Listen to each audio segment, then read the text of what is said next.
பருக்கல் கிராமத்தில் உள்ள ஸ்ரீ முத்துமாரியம்மன் கோவில் மகா கும்பாபிஷேக விழா.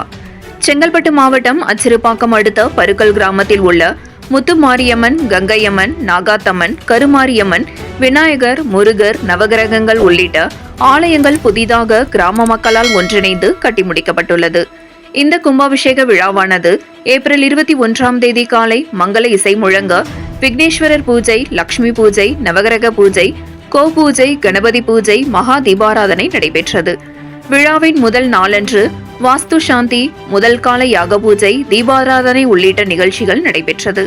மேலும் கும்பாபிஷேக தினமான இன்று காலை 6 மணிக்கு மங்கள இசையுடன் 2ஆம் கால யாக பூஜையுடன் யாகசாலையில் மகா தீபாராதனையும், யாகசாலையிலிருந்து கலசங்கள் புறப்பட்டு கோவிலை வலம் வந்து ஸ்ரீ விநாயகர், முருகர், முத்துமாரியம்மன், நாகாத்தம்மன், கருமாரியம்மன் ஆகிய கோவில்களின் கோபுரத்தில் உள்ள கலசங்களுக்கு மற்றும் நவகிரகங்களுக்கு காலை 10:30 மணிக்கு புனித நீரினை சிவாச்சாரியார்கள் கோபுர கலசத்திற்கு கும்பாபிஷேகம் நடைபெற்றது. இந்த நிகழ்ச்சியில் சுற்றுவட்டார பகுதியிலிருந்து ஏராளமான பக்தர்கள் கலந்து கொண்டு சாமி தரிசனம் செய்தனர்.